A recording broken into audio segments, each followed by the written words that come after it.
সেই দিন আমি গিয়েছিলাম খিলগাতে। খিলগা থেকে বেলি ফুলের মালা কিনলাম। আর কি করলাম চলুন আপনাদেরকে দেখাই। আমার প্রচণ্ড মন খারাপ ছিল আর অনেক দিনই হয়েছিল যে খিলগাতে যাওয়া হয় না। যেহেতু একটু গিয়েছিলাম সেই দিন, দ্যাটস ওয়াই ভিডিওটা করেছি। একটা সময় প্রতিদিনই আসা পড়তো এই জায়গাটায়, কারণ আমার প্রাণপ্রিয় কলেজ ছিল এইখানে। এখন যেমন কলেজ লাইফ শেষ, তাই আর এখানেও যাওয়া হয় না তেমন একটা।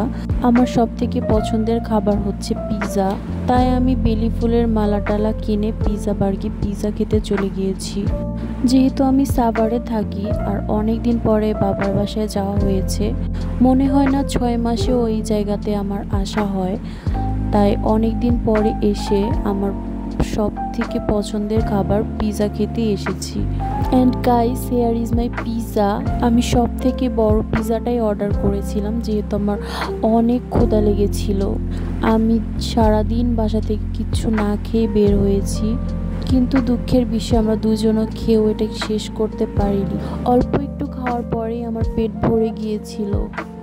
চোখের ক্ষুধায় হচ্ছে এত বড় পিৎজা অর্ডার করি। আর এই ঝাড়বাতিটা সুন্দর না?